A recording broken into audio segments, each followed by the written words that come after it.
Dear students, evolution में जो ये वीडियो है आज का, हमने क्या कर लिया था, सारे एविडेंसेस हमने पढ़ लिए।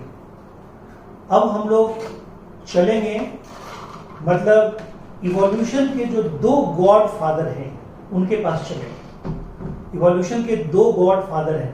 पहला गॉड फादर कौन है? लेमार्क साहब है। दूसरे गॉड फादर कौन है? डार्विन के पास चलेंगे। यानी कि आज के पूरे वीडियो लेक्चर में हम डार्विन बाबा को याद करेंगे। ठीक है, जेनेटिक्स में पूरा का पूरा किनको याद किए थे? मेंडल बाबा को याद किए। ठीक है, और आज डार्विन बाबा को याद करेंगे। बहुत कंट्रीब्यूशन है डार्विन का, बहुत ज्यादा। ठीक है, कहता है कि इनके खानदान में और भी लोग थे। ये चार्ल्स डार्विन है, ठीक है, और भी थे। ठीक है, इरविन डार्विन थे। अब मैं आपको बताऊं कि आज का जो हेडिंग है वो है biological evolution by natural selection. Biological evolution by natural selection, okay, and unique contribution in the support of evolution is natural selection. यानी हम सारी फोकस करेंगे आज नेचुरल सिलेक्शन पे। नेचुरल सिलेक्शन को as a strong evidence to evolution, इसको connect करेंगे। Natural selection को डार्विन का सबसे बड़ा खोज माना जाता है, उसको भी पूरी तरह कनेक्ट करेंगे। यानी पूरी कहानी हमारी होगी नेचुरल सिलेक्शन पे, और ये पूरी जो कहानी होगी, ठीक है, कहा जाता है कि दो चीजों पे होगी। ठीक है, यानी कि दो चीजों का मतलब कि नेचुरल सिलेक्शन, ठीक है, नेचुरल सिलेक्शन, ये देखिए, branching descent and natural selection, two key concept of Darwin's theory of evolution. यानी डार्विन का पूरा थ्योरी इसी में हमें पढ़ना है, आज ही पढ़ना है। ठीक है, और क्या क्या कंक्लूजन है, नहीं है, सब कुछ आपको बताएंगे। बस हमारी कहानी सुनिए। यानी आज का क्लास आपको एक कहानी से स्टार्ट करते हैं। आज की क्लास एक कहानी से स्टार्ट करती है। इस कहानी को बहुत सुकून से सुनना है, और कहानी को कहानी की तरह ही सुनना है। आपको अभी सोचना ही नहीं कि मैं बायोलॉजी पढ़ रहा हूं, बिल्कुल भी नहीं सोचना है। 10 मिनट बाद आपको सोचना है कि मैं बायोलॉजी पढ़ रहा था।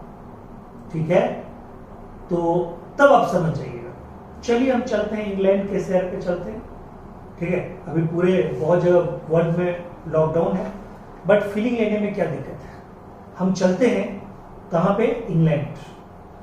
इंग्लैंड हम जब जाएंगे ना, तो वहां पे किसी जगह, किसी लाइब्रेरी में हम बैठे हुए, वहां पे हमें पता चला कि इंग्लैंड में बहुत सारे रिसर्च वर्क हुए, बायोलॉजिकल रिसर्च वर्क हुए।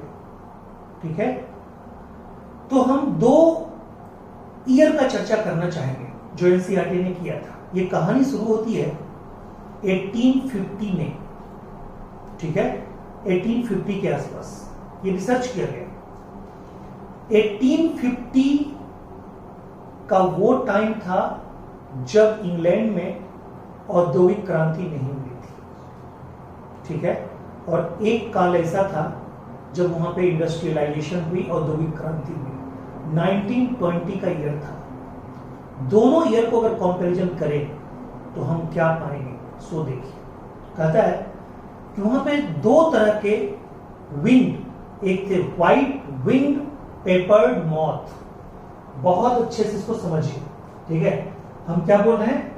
व्हाइट विंग, ठीक है, विंग पेपर्ड मॉथ। ठीक है, व्हाइट विंग पेपर्ड मॉथ। और दूसरा क्या था? दूसरा जो हमारा था, ठीक है, वो था, ठीक है, black wing peppered moth.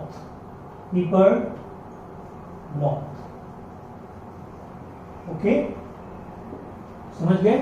White wing peppered moth और black wing peppered moth. Clear है? इसको मिलेनाइज्ड भी बोलते हैं, मिलेनाइज्ड, ठीक है, मॉथ। ओके, मेलानिन के कारण, यानी मेलानिन के कारण वो क्या था? ब्लैक था, और ये क्या था? व्हाइट पेपर्ड मॉथ, इसमें मेलानिन कंटेंट बहुत कम था इसलिए व्हाइट था। ठीक है, सुनना, बस ये दोनों का आपको नाम अलग याद रखना है। ठीक है, और मैंने अभी कुछ नहीं किया, बाकी जो चीज जैसे लिखा हुआ वैसे ही लिखा हुआ, उसको उस पर आपको ध्यान नहीं देना है। हम जो पढ़ाने जा रहे हैं वो हमें पढ़ाना है आज नेचुरल सिलेक्शन, और नेचुरल सिलेक्शन का पूरा कंसेप्ट देने के बाद आपको हमें समझाना है कि कैसे इवोल्यूशन को सपोर्ट करता है, इवोल्यूशन को कैसे एक्सप्लेन करता है। तो मैं एक एग्जाम्पल के द्वारा शुरू किया हूं, उस एग्जाम्पल में हम दो काल को ले रहे हैं, बिफोर इंडस्ट्रियलाइजेशन 1850 से 1920 तक का, और आफ्टर इंडस्ट्रियलाइजेशन 1920 के बाद का टाइम। ठीक है, ध्यान से सुनिएगा। कहता है कि जब इंडस्ट्रियलाइजेशन नहीं हुई थी, ठीक है, या उस इलाके की बात करें, ठीक है, जहां दो इलाका है, एक इलाके में इंडस्ट्रियलाइजेशन नहीं हुई, एक इलाके में इंडस्ट्रियलाइजेशन हुई, यानी एक में औद्योगिक क्रांति नहीं हुई, एक में औद्योगिक क्रांति हुई। ठीक है, ध्यान दीजिएगा।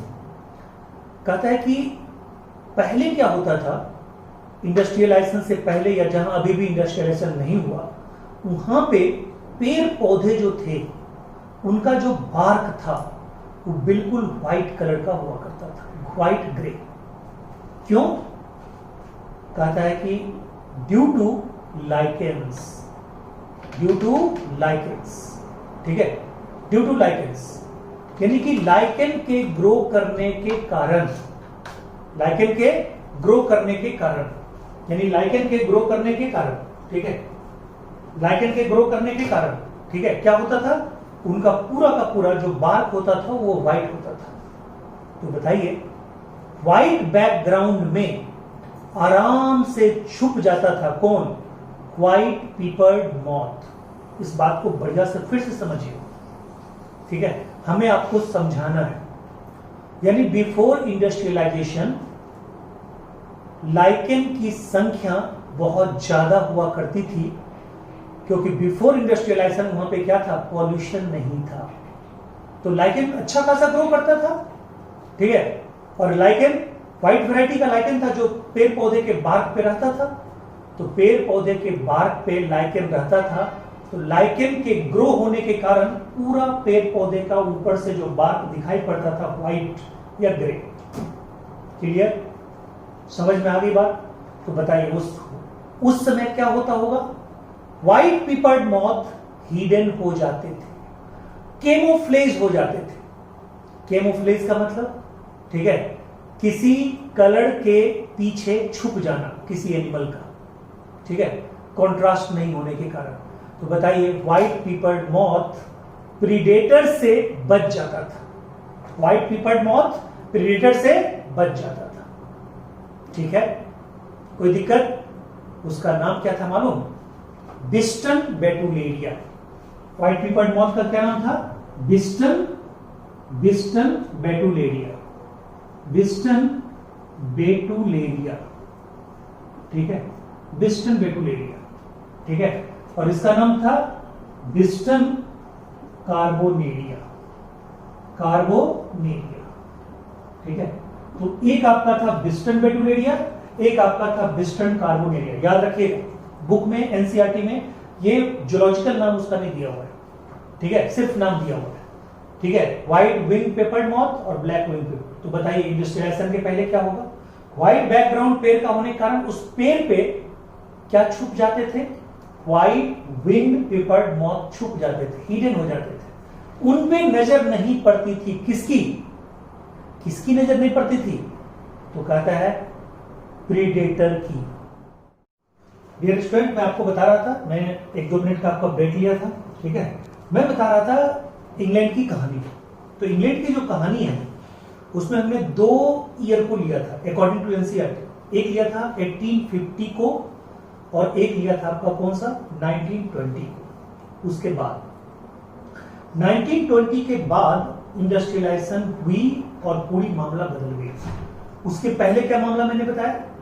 उसके पहले का यह था कि पूरा का पूरा जितने भी पेड़ पौधे थे इन्वायरमेंट में, सबके जो बार्क थे वो बिल्कुल व्हाइट दिखाई पड़ते थे, और उस व्हाइट बार, वो व्हाइट क्यों दिखाई पड़ते थे या ग्रे क्यों दिखाई पड़ते थे? लाइकेन के ग्रोथ के कारण। और लाइकेन वहां क्यों सरवाइव करते थे? क्योंकि इंडस्ट्रियलाइजेशन से पहले वहां पे पॉल्यूशन नहीं था। और आपने +1 में पढ़ा होगा, lichen is pollution indicator plant. Lichen is very sensitive two sulphur pollution. ठीक है, तो जब मान लीजिए कि लाइकेन ग्रोथ कर रहा था, इसका मतलब पॉल्यूशन फ्री एनवायरनमेंट था, तो उसी के आर में, उसी से कैमोफ्लेज कर लेते थे कौन? व्हाइट विंग पीपर्ड मॉथ, जिसका नाम क्या था? बिस्टन बेटुलेरिया। बिस्टन बेटुलेरिया। और दूसरा वैरायटी क्या बताए? ब्लैक विंग्ड पीपर्ड मॉथ, जिसका नाम क्या था? बिस्टन कार्बोनेरिया। तो एक तरफ बिस्टन बेटुलेरिया, एक तरफ बिस्टन कार्बोनेरिया। यानी कि इंडस्ट्रियलाइजेशन से पहले बिस्टन बेटुलेरिया खूब सरवाइव कर रहे थे, बहुत ज्यादा। क्यों? वो हिडन हो जाते थे, प्रीडेटर से बच जाते थे, प्रीडेटर की नजर नहीं पड़ती थी। और ब्लैक पीपर्ड मॉथ पे प्रीडेटर की नजर पड़ती थी, वो अलग कॉन्ट्रास्ट में दिख जाते थे। व्हाइट या ग्रे के ऊपर ब्लैक बिल्कुल खुल्लम खुल्ला दिखाई पड़ते थे। उनको प्रेडेटर पिक कर लेता था और उनको किल कर देता था। तो बताइए उस समय क्या होता था? ब्लैक पीपर्ड मॉथ घटता चला गया, घटता चला गया, घटता चला गया, due to killing by predator. ठीक है, due to preying by predator नजर में आ गया था। और व्हाइट पीपर्ड की संख्या बढ़ते चली गई, बढ़ते चली गई, बढ़ते चली गई। यानी कि बताइए नेचर किसको सेलेक्ट किया? नेचर सेलेक्ट किया था व्हाइट पीपर्ड मॉथ का, व्हाइट पीपर्ड मॉथ। ठीक है, नेचर में फिट कौन बैठा? ठीक है, यानी कि लॉ ऑफ फिटेस्ट को फॉलो कौन किया? White peppered moth. क्योंकि नेचर के डिमांड के अकॉर्डिंग, नेचर के एनवायरमेंट के अकॉर्डिंग वहां पे फिट बैठ रहा था कौन? White peppered moth. हिडन हो रहा था, प्रेडेटर की नजर नहीं पड़ रही थी, संख्या बढ़ता चला गया, सरवाइव करता चला गया, नेचर सेलेक्ट करता चला गया। That is best example of natural selection. और उस समय संख्या तेजी से घटता चला गया, किसका? ब्लैक पीपर्ड मॉथ का। कहता है वक्त सबका आता है, ठीक है, वक्त सबका बदलता है। ठीक है, सबका वक्त, आपका भी वक्त है। आप भी जब डॉक्टर बनेंगे तो आपसे जलने वाले अपने आप खत्म हो जाएंगे। आपके वो कोई रिलेटिव जो आपसे जलते होंगे, आपके परिवार से जलते होंगे, वो भी खत्म हो जाएंगे। ये जो सफलता है ना, सफलता अगर आपको खुशी देती है तो आपके दुश्मनों को बैठे बैठे बहुत ज्यादा तकलीफ भी देती है, और साइलेंट तकलीफ होती है। इसलिए अगर कोई आपको जिंदगी में चैलेंज करे, अगर कोई जिंदगी में चैलेंज करे कि तुम ये काम नहीं कर पाओगे, आप उसको पॉजिटिव लीजिए, कहिए कि करके दिखाऊंगा, अरे करके दिखाऊंगा। ठीक है, और बोलना नहीं है, उनको करके दिखाना है। उसी दिन उनकी ऐसी तैसी हो जाएगी, याद रखिएगा। ठीक है, क्लियर है पॉइंट? देखिए वक्त सबका बदलता है। इंडस्ट्रियलाइजेशन हुई, इंडस्ट्रियलाइजेशन जब हुई तो क्या हुआ? कोल माइंस, ठीक है, बहुत सारे इंडस्ट्रीज, वहां से SO2 निकले, वहां से NO2 निकले, N2O निकले, बहुत सारे निकले, और सब ऊपर गए इन्वायरमेंट में। ठीक है, सब पॉल्यूशन वहां पे फैली, कोल पार्टिकल्स फैले, सब पेड़ पौधे के ऊपर आके बैठते चले गए। ठीक है, पेड़ पौधे का ऊपर क्या हो गया? बैठते चले गए, डस्ट पार्टिकल, यानी कोल डस्ट, स्मोक, सूट जिसको बोलते हैं SH2O2 सूट। ठीक है, ये सब वहां पे बैठते चले गए, किसके ऊपर? पेड़ पौधे के ऊपर। और पेड़ पौधे के बाहर का कलर, स्टेम का कलर चेंज हो गया, ब्लैक हो गया। क्या बोले थे? वक्त सबका बदलता है। वो जो ब्लैक हो गया, तो बताइए अब कौन सरवाइव करेगा? अब कौन सरवाइव करेगा? अब सरवाइव करेगा, ठीक है, अब कौन सरवाइव करेगा? कहता है अब सरवाइव करेगा ब्लैक पीपर्ड मॉथ। और कौन प्रीडेटर को दिख जाएगा? White winged peppered moth. Black wing peppered moth उस कलर में हिडन हो जाएगा। अब ब्लैक पीपर्ड मॉथ कैमोफ्लेज करेगा और व्हाइट पीपर्ड मॉथ प्रेडेटर को दूर से ही दिखेगा। अब संख्या किसकी बढ़ती चली जाएगी? ब्लैक विंग्ड पीपर्ड मॉथ की। और संख्या किसकी घटती चली जाएगी? व्हाइट विंग्ड पीपर्ड मॉथ की। यानी किसकी घटेगी? ठीक है, बिस्टन बेटुडेलिया की। बढ़ेगी किसकी संख्या? बिस्टन कार्बोडेलिया की। वक्त बदल गया ना? तो कहता है अब नेचर के लिए सिलेक्टिव कौन हो गया? नेचुरल सिलेक्शन का एग्जांपल यहां कौन हो गया? Black peppered moth. Clear point? कौन हो गया? Black peppered moth. बोलिए, बिल्कुल क्लियर? ठीक है, दिमाग में आ गया आपको? चलिए, ठीक है। तो देखिए यहाँ पे, यानी कि ब्लैक पीपर्ड मॉथ और व्हाइट। अब देखिए ये पूरा का पूरा मामला आपको समझ में आ गया। ठीक है, अब देखिए यहाँ पे क्या है। हमने हेडिंग डाला था biological evolution by natural selection. Okay, ये प्रूफ करता है किसका कब इवोल्यूशन हुआ। The essence of Darwinian theory about evolution is natural selection. इस लाइन को आप नोट कीजिएगा, यही क्वेश्चन में आ जाता है। ठीक है, अब देखिए, an unique contribution in the support of, ठीक है, इवोल्यूशन इज नेचुरल सिलेक्शन। और उसमें ये एग्जांपल आपको दिए। ठीक है, इस एग्जांपल को अब मैं क्लियर करता हूं। ये पूरा का पूरा एग्जांपल आपका हो चुका है। ठीक है, तो मैं इसको मिटाता हूं। ठीक है, इसको मैं मिटा रहा हूं। अब देखिए,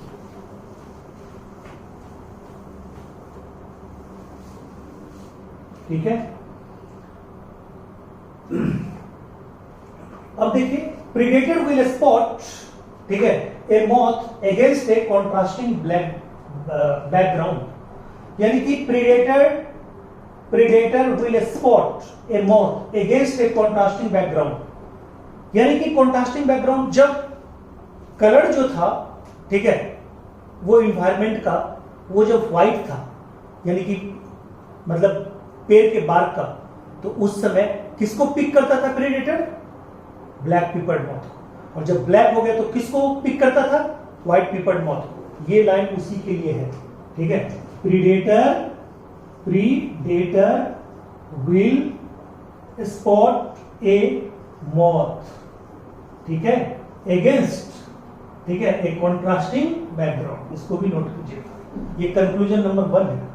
कहता है moths that were able to camouflage themselves hide in the background, जो उसके कलर में मिल जाते थे, छुप जाते थे उसके बैकग्राउंड से, वो सरवाइव कर रहे थे। ठीक है, बोलिए, दोनों लाइन समझ में आ गए? ठीक है, क्लियर? देखिए यहां पे 2 पॉइंट जो है ना, 2 पॉइंट को आप हमेशा याद रखिए। एक तो आपको है केमोफ्लेज, ठीक है, केमोफ्लेज, ये जो केमोफ्लेज है, और एक आपका क्या होता है? मिमिक्री। मिमिक्री में मॉर्फोलॉजिकल चेंजेज आती है।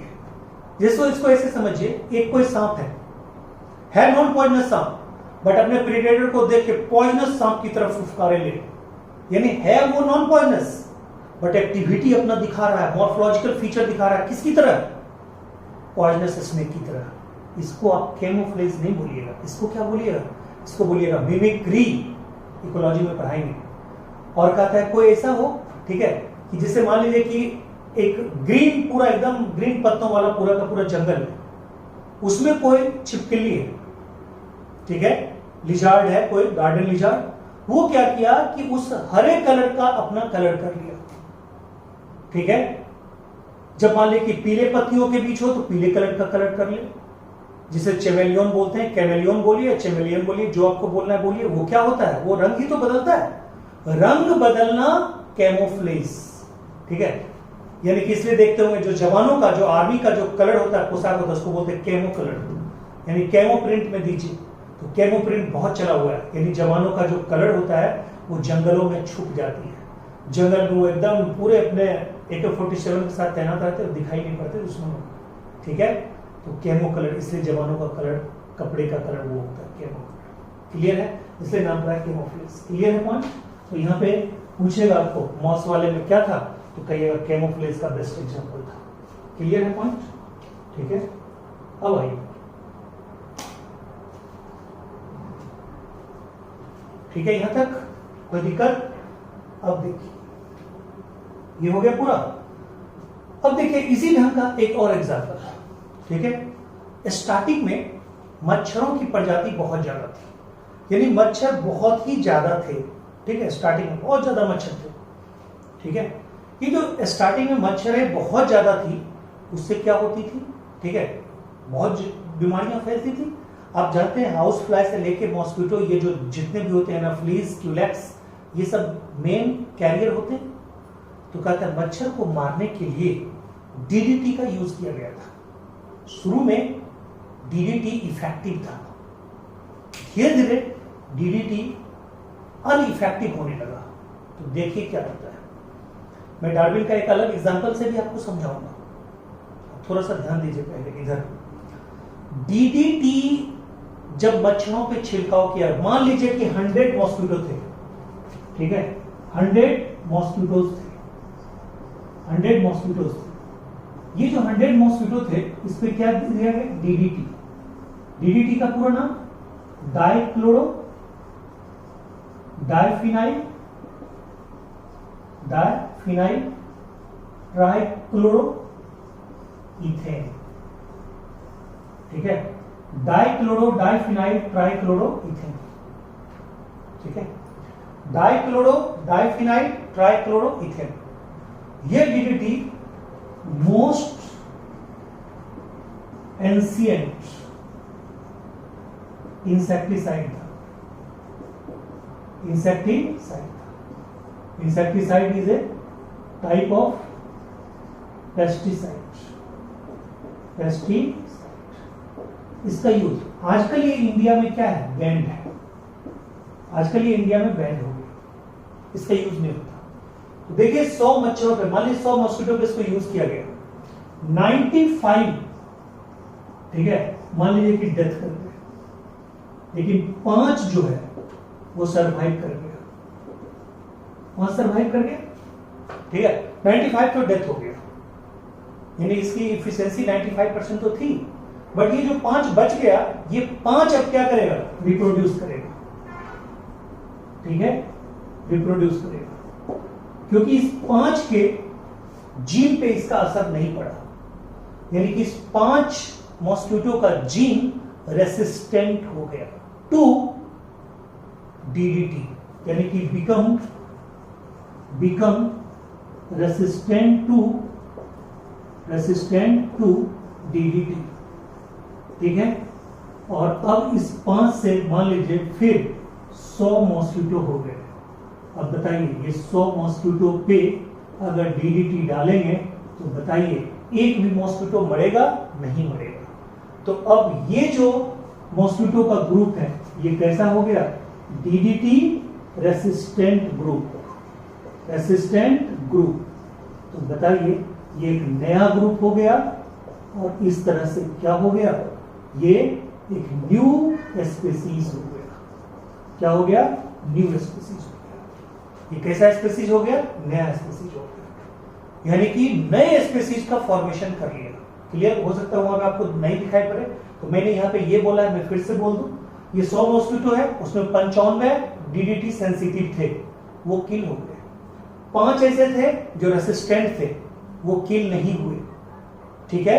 वो रेसिस्टेंस उनमें बायबॉर्न था, किसी म्यूटेशन के कारण, हो सकता है जीन पहले से ही उस पर मतलब सेंसिटिव नहीं था, तो वो रेसिस्टेंट ग्रुप हो गए, और रेसिस्टेंट ग्रुप हो गए तो वो 5 बच गए। वो 5 में रिप्रोडक्शन होगा, पूरा का पूरा वो पैदा करेंगे अपनी प्रजाति को, ऑफस्प्रिंग को, वो सारा का सारा एक नए वैरायटी के रूप में डेवलप हो गया। ये भी नेचुरल सिलेक्शन का एग्जाम्पल है। यानी अब कौन सर्वाइव कर रहा है, डीडीटी रेसिस्टेंट वैरायटी, और मर कौन रहा है, डीडीटी सेंसिटिव वैरायटी। तो एक नया स्पीसीज का उदय हो गया, उस पर डीडीटी का कोई असर नहीं पड़ेगा, ठीक है। और ऐसा ही आपके घरों में भी होता है। आप ये गुड नाइट, ये जो मॉर्टिन वगैरह का जो कॉइल वगैरह यूज करते हैं, धीरे धीरे आपके घर के सारे मच्छर क्या हो गए, रेसिस्टेंट हो गए, ठीक है, नई वैरायटी आ गई, इसलिए आपका कोई भी ये सब असर नहीं होता है। वो लगा के रखिए, फिर भी मच्छर आके काटते रहेगा। क्लियर है पॉइंट ये, ठीक है। तो बताइए पूरा का पूरा पॉइंट क्लियर है। दूसरा एग्जांपल क्या था, डीडीटी रेसिस्टेंट वैरायटी। उसी तरह है एंटीबायोटिक रेसिस्टेंट माइक्रोऑर्गेनिज्म, ठीक है। अब कहता है कुछ ऐसे बैक्टीरिया हैं, आपको मैंने पढ़ा हुआ है, कुछ कैप्सुलेटेड बैक्टीरिया है जिनमें एंटीबायोटिक का असर नहीं पड़ता। अब जैसे स्ट्रेप्टोकोकस निमोनिया है, उसके 2 वैरायटी है, एक है एस फॉर्म, स्मूथ और एक है रफ। स्मूथ किसको बोलते हैं? जिसके ऊपर कैप्सूल पाया जाता है। वो होते हैं resistant variety to antibiotic. Antibiotic का कोई असर नहीं होता है। वो होते हैं, ठीक है, मतलब उसको एस फॉर्म बोलते हैं, ठीक है, उसको स्मूथ फॉर्म बोलते हैं, उसको कैप्सुलेटेड बोलते हैं, उसको बोलते हैं पैथोजेनिक, उसको बोलते हैं वायरुलेंट। जिसके ऊपर कैप्सूल होगा वो रेसिस्टेंट टू एंटीबायोटिक होगा, वो एस फॉर्म कहलाएगा, वो पैथोजेनिक कहलाएगा, वो वायरुलेंट कहलाएगा। और जो नॉन वायरुलेंट होगा, जो नॉन पैथोजेनिक होगा, वो बिना कैप्सूल का होगा, नॉन कैप्सुलेटेड होगा, इसलिए वो नॉन पैथोजेनिक होगा, नॉन वायरुलेंट होगा और बिना कैप्सूल का होगा, उसको आर फॉर्म बोलते हैं। ठीक है, तो बताइए उसमें भी दो फॉर्म डेवलप करेंगे, वही एग्जांपल है। ठीक है, क्लियर है पॉइंट? तो बताइए यहां तक आपको कोई दिक्कत? अब देखिए एक और एग्जांपल देते हैं आपको। ठीक है, सिकल सेल एनीमिया, ये आपने जेनेटिक्स में पढ़ा है। ये सिकल सेल एनीमिया किसी आदमी को अगर है तो हमने क्या बताया, उसमें आरबीसी का शेप क्या होता है? उसमें आरबीसी का शेप नॉर्मल नहीं रहता, उसमें आरबीसी का शेप हो जाता है सिकल सेल। कैसा होता है? Sickle cell. ठीक है, यानी कि बाय कॉन्केव नहीं रहता, आरबीसी का शेप उसमें बाय कॉन्केव नहीं होता, सिकल शेप हो जाता है। तो बताइए प्लाज्मोडियम वाइवेक्स जो पैरासाइट है, चाहे प्लाज्मोडियम वाइवेक्स, चाहे प्लाज्मोडियम फैल्सिपेरम, चाहे प्लाज्मोडियम ओवेली, चाहे प्लाज्मोडियम मलाडी, ये चारों में कोई भी प्लाज्मोडियम का स्पीसीज जिसको कैरी करके लाता है कौन? Female anopheles. क्या वो नॉर्मल आरबीसी नहीं होने के कारण आरबीसी को पहचान पाएगा?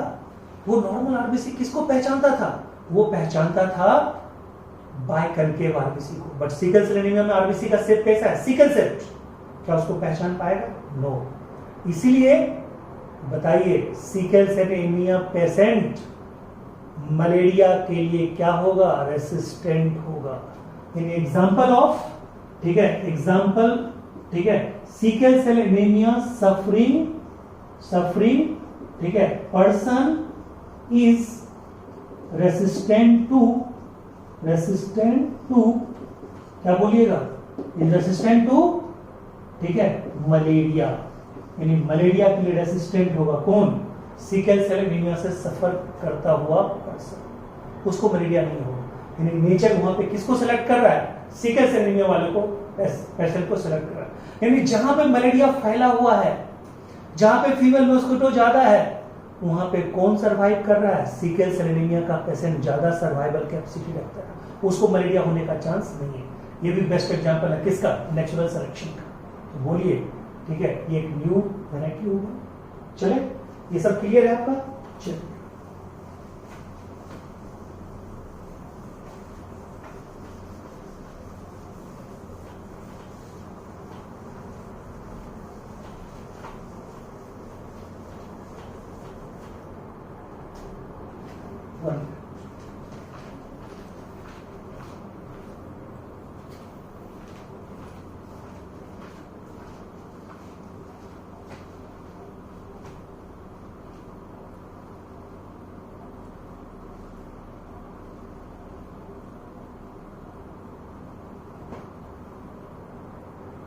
आगे चलते हैं। Sorry for interruption.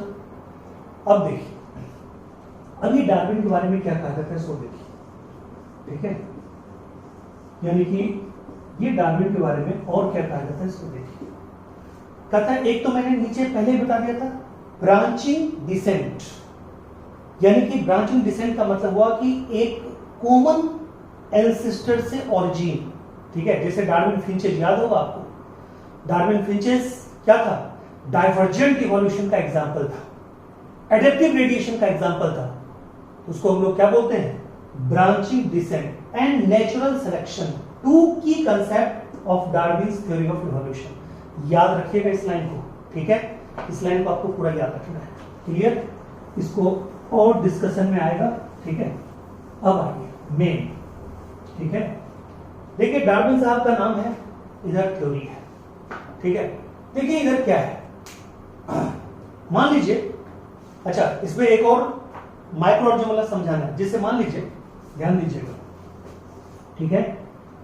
एक प्लेट है, कल्चर प्लेट, कल्चर प्लेट, यहां पे एक मीडियम तैयार, ध्यान से समझिए, यह है ए मीडियम, ठीक है, कल्चर प्लेट ए।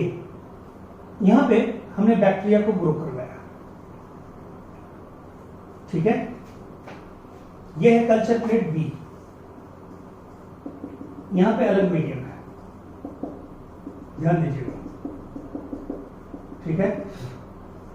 कल्चर प्लेट बी है, ठीक है, ये ए है, ये बी है। यहां पे 100 बैक्टीरिया मान लीजिए ग्रो किया, ठीक है। ये 100 बैक्टीरिया ग्रो करने के लिए हमने रख दिया। इस 100 बैक्टीरिया को ग्रो करने के लिए जो भी मिनिमल मीडियम चाहिए वो सब कुछ यहां पे मौजूद है। जो एंजाइम चाहिए, जो हार्मोन चाहिए, जो कंडीशन चाहिए, सब कुछ यहां पे है। क्लियर है? वो 100 यहां पे ग्रो किया, ठीक है। कहता है यहां पे 100 जो ग्रो किया वो किया। इसी 100 को जब हम यहां ले गए तो उसमें 95 ग्रो कर गया, 5 ग्रो नहीं किया, 5 ग्रो नहीं किया। ये 100 ये दूसरा मीडियम में लाए तो ये मिलता जुलता मीडियम है, यानी हो सकता है यहां पे कोई चीज कम हो, कोई एक कंस्टिट्यूएंट कम हो, जिसके कारण इसका 100 जो था बैक्टीरिया वो यहां जब गया तो 95 ग्रो किया, 5 ग्रो नहीं किया। तो बताइए जो 5 ग्रो नहीं किया ये क्या हो गया? इस मीडियम से अलग हो गया, ठीक है, मीडियम रेसिस्टेंट हो गया, ठीक है, वो यहां पे ग्रो नहीं किया। अब बताइए 5 जो ग्रो नहीं किया ये क्या हो गया? न्यू वैरायटी हो गया, ठीक है। अब ये न्यू वैरायटी जो है ये अपनी संख्या बढ़ाएगा, 5 से 10 होगा, 10 से 20 होगा, 20 से 40 होगा, 40 से 80 होगा। बताइए ये क्या करेगा? ये बाइनरी फिजन के द्वारा, ठीक है, क्या करेगा? ग्रो करेगा। बाइनरी फिजन के द्वारा डिवीजन करते जाएगा, संख्या बढ़ाते जाएगा और वो एक नई स्पीसीज बन जाएगी। अब बताइए, ठीक है, इस नए मीडियम में सर्वाइवल कैपेसिटी, ठीक है, इस नए मीडियम में सर्वाइव नहीं किया था कौन? ठीक है, वो 5, बट वो जो दूसरा मीडियम है उसमें जाके वही 5 क्या किया? सर्वाइव किया, और ये 95 वहां जाके सर्वाइव नहीं किया। अगर अगले मीडियम में ले जाते हैं तो बताइए वहां पे क्या होगा? वो सर्वाइवल कैपेसिटी उसका ज्यादा होगा, चलता चला जाएगा, ठीक है। क्लियर है पॉइंट? ठीक है। तो बताइए ये जो बैक्टीरिया का ये एक्सपेरिमेंट एकदम स्टार्टिंग आपको दिया हो, वहां दूसरे ढंग से समझाया, मैंने आपको दूसरे ढंग से समझाया। क्लियर है पॉइंट? यानी कि कोई भी एक मीडियम ले लीजिए, वहां पे जो सर्वाइव, मान लीजिए कि यहीं पे आप ले लीजिए ना, उधर छोड़िए आप, यहीं पे ले लीजिए, यहाँ पे मान लीजिए 95 सर्वाइव कर गया, 5 सर्वाइव नहीं किया, वो 5 दूसरे मीडियम में सर्वाइव कर रहा है, ठीक है। इसका मतलब वो 5 दूसरे मीडियम में सर्वाइव कर रहा है, ये 95 वहां सर्वाइव नहीं कर रहा है। अब वो 5 अपनी जो सर्वाइव कर रहा है वो वहां पे अपनी संख्या को बाइनरी फिजन के द्वारा बढ़ाएगा बढ़ाएगा बढ़ाएगा। अब नेचर उसको क्या करेगा? सेलेक्ट कर लेगा। और ये 95 को नेचर आगे नहीं बढ़ाएगा क्योंकि ये वहां पे सर्वाइव नहीं कर रहा है। वहां पे कौन सर्वाइव कर रहा है? मात्र 5 सर्वाइव कर रहा है। इसको ऐसे भी लेके आप चल सकते हैं। क्लियर है पॉइंट? ठीक है। अब डार्विन के मेन थ्योरी पे आएंगे, ठीक है, डार्विन के मेन थ्योरी पे आएंगे। अब देखिए यहां पे क्या है कि यहां पे हम एनसीईआरटी का, ठीक है, पेज आपको मैं यहां पे 3 से 4 पेज डालूंगा, 3 से 4 पेज आपके लिए मैं यहां पे डालूंगा एनसीईआरटी का। जो जो पेज डालूंगा उसको पढ़ना है और उसके आधार पे नोट तैयार करना है। यानी कि डार्विन का ये जो नेचुरल सिलेक्शन का जो एक्सप्लेनेशन है वो एनसीईआरटी से बाहर नहीं जाना है, और जो नोट आप हमें तैयार करके भेजिएगा उसमें इस नोट को फॉलो करना है। क्लियर है पॉइंट? चलिए अब देखिए, ठीक है, इनॉर्मस रिप्रोडक्टिव कैपेसिटी, ये देखिए डार्विन के इतने पॉइंट है, तो मैं इसको ओवरऑल 5-6 पॉइंट में कंक्लूड करूंगा। ध्यान दीजिए, मान लीजिए एक प्लांट है या एक एनिमल है या कोई भी एक स्पीसीज है, ठीक है, कहता है स्टार्टिंग में उस प्लांट का या उस एनिमल का या उस सीधे ऑर्गेनिज्म का रिप्रोडक्टिव पोटेंशियल जो है वो बहुत ज्यादा है। यानी रिप्रोडक्टिव पोटेंशियल कहने का मतलब बायोटिक पोटेंशियल, कहने का मतलब रिप्रोड्यूस करने की क्षमता, रिप्रोड्यूस करने की क्षमता मतलब, ठीक है, कि अपना नंबर ऑफ कॉपी बढ़ाने की क्षमता उसमें बहुत ज्यादा है, हाईएस्ट बायोटिक पोटेंशियल है, बट उसके अगल बगल जो सराउंडिंग है उसमें सोर्सेज जो हैं वो लिमिटेड है। सोर्सेज क्या है? लिमिटेड है, बिल्कुल लिमिटेड रिसोर्सेज हैं, ठीक है। लिमिटेड रिसोर्सेज के कारण क्या होगा? धीरे धीरे फूड की स्कार्सिटी होगी, और जितनी संख्या हुई है उस संख्या जो बढ़ी है उसको क्या बोलेंगे? Over population. अब ओवर पॉपुलेशन के कारण क्या होगा? ठीक है, लिमिटेड फूड रिसोर्सेज हैं, लिमिटेड रिसोर्सेज हैं, उसके कारण आपस में स्ट्रगल क्या होगा? बढ़ेगा। That is called struggle for existence. That is called struggle for existence. और स्ट्रगल फॉर एग्जिस्टेंस होगा तो वही सरवाइव करेगा जिसमें कैपेसिटी होगी, ठीक है, वेरिएशन होगा कुछ अलग ढंग से, ठीक है। जैसे अभी मान लीजिए पूरे ऑल ओवर वर्ल्ड रिसेशन चल रहा है, पूरे ऑल ओवर वर्ल्ड कोरोना से, महामारी से, ठीक है, मतलब परेशान है लोग, ठीक है। तो कहता है अभी कौन सरवाइव करेगा? जो घर में रहने के लायक एडेप्टेड होगा, जिसको घर में मन लगता होगा, ठीक है, जो कम पैसे में भी गुजारा करता होगा, जो अपने मन को मार के घर में बैठेगा, ठीक है, जो हर तरह से सेपरेटेड वे में भी रह सकता है, ठीक है, जिसको रहने की आदत है, वो लोग क्या करेगा? सरवाइव करेगा। और जिसको उछल कूद करने की आदत है, जिसको भीड़ में जाने की आदत है, जिसको खुला खुला रोड शांत है उसको देखने की आदत है, वो सरवाइव नहीं करेगा। यही बात है। तो ये जिसमें जिसमें यूजफुल वेरिएशन होगा, और वो वेरिएशन क्यों आता है? इसी बात को डार्विन साहब एक्सप्लेन नहीं किए थे, इस बात को एक्सप्लेन किए थे ह्यूगो डी व्राइट साहब। इसलिए डार्विन थ्योरी के फेल्योर होने का यही कारण है कि उन्होंने वेरिएशन तो बताया, बट वेरिएशन का रीजन क्या था ये नहीं बताया। और वेरिएशन का रीजन क्या था? स्पॉन्टेनियस म्यूटेशन, उसको इन्होंने नहीं बताया, ठीक है, उसको इन्होंने नहीं बताया, ठीक है। तो कहता है वेरिएशन का इन्होंने रीजन नहीं बताया, इसलिए इनका डार्विन का सिद्धांत क्या हो गया? फेल हो गया। क्लियर है पॉइंट? यानी डार्विन के सिद्धांत के फेल होने का यही रीजन था, वेरिएशन के कॉज को इन्होंने नहीं बताया, याद रखिएगा, ठीक है। अब आइए देखिए, enormous reproductive capacity, that is called biotic potential. Biotic potential, उसको बोलते हैं बायोटिक पोटेंशियल, ठीक है। फिर कहता है लिमिटेड फूड स्पेस। फूड और स्पेस लिमिटेड था, इसलिए वहां पे क्या शुरू होना था? Struggle for existence. अब स्ट्रगल फॉर एग्जिस्टेंस के बीच में जिसमें वेरिएशन होगा वो क्या करेगा? वो सरवाइव करेगा, वो सबसे फिट माना जाएगा नेचर के लिए, that is called survival of fittest. और कहता है सर्वाइवल ऑफ फिटेस्ट उसी को क्या करेगा? नेचर सेलेक्ट करेगा, नेचुरल सिलेक्शन। और जब नेचुरल सिलेक्शन हो जाएगा, यानी वो उसके जीन में इनहेरिट हो गया, अगले जनरेशन में, वो उसके अगले जनरेशन में वो रेसिस्टेंसी पावर, वो फिटेस्ट पावर उसके अगले जनरेशन में बढ़ता चला गया, और तब जाके क्या हो गया? न्यू स्पेसीज का डेवलपमेंट हो गया। तो बताइए डार्विन का जो थ्योरी था स्पेसिएशन का, यानी कि लॉ ऑफ स्पेसिएशन, उस लॉ ऑफ स्पेसिएशन को किसने एक्सप्लेन किया? ये पूरे के पूरे पीछे के 5-6 स्टेप में। उस स्टेप में सबसे पहले क्या आएगा बताइए? Biotic potential, highest biotic potential. उसके बाद क्या आया? लिमिटेड फूड एंड स्पेस, यानी फूड स्पेस क्या है? लिमिटेड है। तो बताइए बायोटिक पोटेंशियल तो ज्यादा है, यानी संख्या तो बढ़ गई, लेकिन लिमिटेड फूड स्पेस के कारण क्या होगा? वहां पे स्ट्रगल फॉर एक्सिस्टेंस, आपस में स्ट्रगल होगा, ठीक है। बताइए अगर इंडिया में 1,15,00,000 बच्चे अगर नीट का एग्जाम देते हैं और 15 लाख अगर सीट हो, ठीक है, मेडिकल में, तो बताइए किसी को एग्जाम की तैयारी करने की जरूरत है नहीं, सबको एक एक सीट मिल जाएगी। 15 लाख बच्चे, 15 लाख सीट, कहां से ऐसा होता? नहीं है ऐसा, ठीक है। तो बताइए अगर मान लीजिए 15 लाख अगर सीट होती, ठीक है, यानी कि अगर मान लो कि 15,000, मतलब ये क्या उसको बोलिएगा, 15 लाख यानी कि सीट अगर होती, ठीक है, यानी कि अगर 100 भी होते, ठीक है, तो 1500,000 मतलब ऐसे इतने कॉलेज, 15,000 कॉलेज होने चाहिए, और 15,000 कॉलेज अगर होते तो सीट मिल जाती सबको, ठीक है। तो इस ढंग से यानी 15,000 कॉलेज यहाँ पे कहाँ है, अगर होती तो हो जाती, ठीक है। हर कॉलेज में अपना 100 सीटें नहीं होता, 1500 1000 हो जाता, ठीक है, सब आराम से सीट ले। तो कोई कंपटीशन होता क्या, नहीं होता।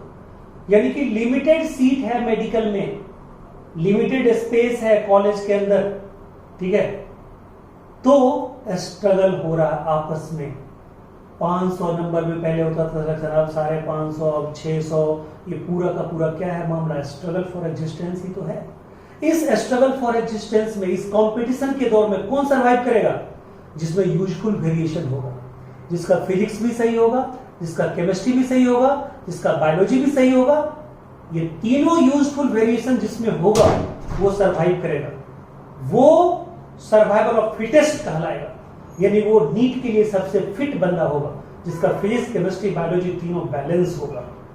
और वही नेचर में, वही नीट के द्वारा, वही आईसीएमआर का द्वारा, आईसीएमआर के द्वारा, या वही मेडिकल कॉलेज के द्वारा क्या होगा, सिलेक्ट होगा। That is called natural selection. अब जिसने इतनी मेहनत करके सिलेक्ट किया, आप ही लोग में इतनी मेहनत करके किसी का सिलेक्शन हुआ है, अब आने वाले अपने पीढ़ी को वो सिलेक्शन का प्रोसीजर तो बताओगे।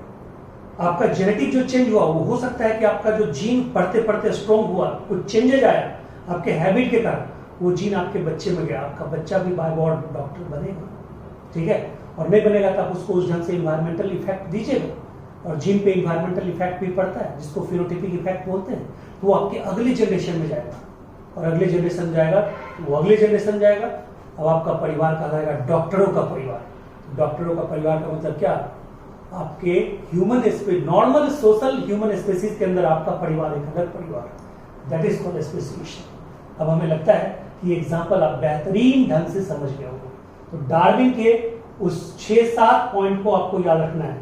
पहला, enormous reproductive capacity known as biotic potential, limited food and resource, ठीक है, struggle for existence, variation, useful variation, ठीक है, और survival of fittest and natural selection, उसके बाद इनहेरिटेंस ऑफ यूजफुल वेरिएशन, उसके बाद स्पेसिएशन। क्लियर है पॉइंट? और याद रखिएगा, इस आज के वीडियो से रिलेटेड 3 पेज आपको डालेंगे, वो आपको नोट करना है। थैंक यू सो मच, ठीक है, टेक केयर। अगला वीडियो इंतजार कीजिए, लेमार्किज्म से रिलेटेड होगा, लेमार्की थ्योरी और कुछ और भी डार्विन से रिलेटेड कुछ और इंफॉर्मेशन, कुछ और कंक्लूडिव पॉइंट। तो डार्विन का कंक्लूडिव पॉइंट प्लस लेमार्किज्म, उसके बाद हम लोग फिर आगे का सफर करेंगे। Thank you so much.